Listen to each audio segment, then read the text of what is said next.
मेरा नाम अक्षय धवन है और मैं मोहाली में रहता हूँ। मेरी शादी 11 मई 2018 को हुई थी। शादी के 5 दिन के बाद ही मेरी पत्नी ने लड़ाई झगड़े करने शुरू कर दिए। उसके मायके से कॉल आती थी और कॉल के बाद वो लड़ाई झगड़ा करती थी और अपना सामान पैक करके घर से अक्सर भागा करती थी। उसके बाद उसके मायके वाले आते थे, हमें झूठे केसों में फंसाने की धमकियां देते थे। हमसे 11 लाख 12 लाख इस तरह करते करते उन्होंने 25 लाख तक की डिमांड करनी शुरू कर दी कि हमें इतने लाख रुपए दो, नहीं तो हम तुम्हें दहेज प्रताड़ना के झूठे मुकदमे में फंसा देंगे। ये सिलसिला इसी तरह कुछ टाइम तक चला।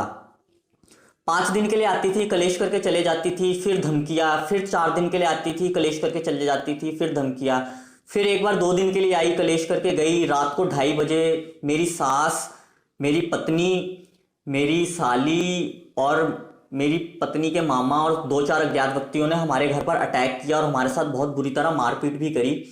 जिसके बाद इन्होंने हमारे ऊपर दहेज प्रताड़ना 498A का झूठा मुकदमा कर दिया। उसके बाद पुलिस द्वारा भी हमें प्रताड़ित किया जाने लगा। जो केस का आईओ था, इन्वेस्टिगेशन ऑफिसर था, वो भी रिश्वत खा के पूरी तरह इनके साथ मिल चुका था और हमारे एनकाउंटर करने तक की धमकियां देता था। हमें मजबूरन उस जगह से अपना मकान बेच के दूसरी जगह शिफ्ट होना पड़ा और वहाँ पे भी वही सिलसिला शुरू हो गया। पुलिस का आना, एनकाउंटर करने की धमकियाँ देना, बदले में 25-25 लाख रुपए की डिमांड करनी, ये सब उन लोगों ने हमारे साथ किया। हमने एंटीसिपेटरी बेल लेने के लिए वकील किया तो हमारे वकील को भी रिश्वत खिला के खरीद लिया गया और हमारी बेल कैंसिल करवा दी गई।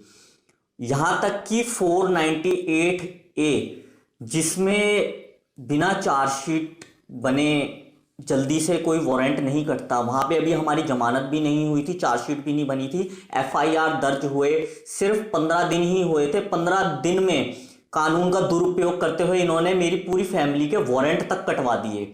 और इस केस का जो आईओ था उसमें इसका सबसे बड़ा हाथ था। उसने बहुत ज़्यादा हम लोगों को परेशान किया। मेरी पत्नी के साथ मिलके पुलिस द्वारा सबसे ज़्यादा हमें हरियाणा पुलिस द्वारा प्रताड़ित किया गया है, रेवाड़ी पुलिस द्वारा। और उसके बाद भी वो आज भी हमें परेशान कर रहे हैं, हमसे पैसों की डिमांड कर रहे हैं। लाखों रुपए की डिमांड हमसे की जाती है सेटलमेंट के नाम पर और वही धमकियां हमारे पास आज भी आती है कि हम तुम्हें जेल भिजवा देंगे, नहीं तो हमें पैसे दो। हम बहुत मुश्किलों से अपने घर का भी गुजारा कर रहे हैं क्योंकि इन झूठे केसों की वजह से हम काफ़ी कर्जे में भी आ चुके हैं।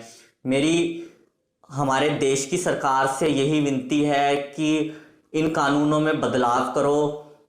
सभी के केसों की, हमारे केसों की भी निष्पक्ष जांच करवाकर सभी पीड़ित पुरुषों को इंसाफ दिलाओ, क्योंकि महिला कानूनों के इस दुरुपयोग की वजह से बहुत से परिवार बर्बाद हो रहे हैं। मैंने खुद सुसाइड करने की कोशिश की इन सब चीज़ों से परेशान होकर। तो मेरी सरकार से यही विनती है कि आप सब प्लीज़ इन कानूनों में बदलाव करो, पुरुष आयोग का गठन करो, ताकि हम पीड़ित पुरुष जो पत्नी द्वारा परेशान किए जाते हैं, हमारी भी कहीं सुनवाई हो सके। कोर्ट कचहरी कहीं पे भी हमारी कोई सुनवाई नहीं हो रही है। कानून के रखवाले, पुलिस वाले, वकील, मजिस्ट्रेट, ये सब भी रिश्वत खाकर पैसों के लिए इन झूठा केस करने वाली महिलाओं का साथ देते हैं। पुरुषों की कोई सुनवाई नहीं करते, कमीशन सेट हो जाती है। मीडिएशन सेंटर में हम गए, मीडिएशन सेंटर में भी मीडिएटर के साथ कमीशन सेट कर ली इन्होंने कि हम तुझे 10% देंगे जितने पैसे तू लड़के वालों से हमें दिलवाएगा। हमारी कहीं पे भी सुनवाई नहीं हो रही है। मेरी सरकार से यही गुजारिश है कि हमारी मदद कीजिए।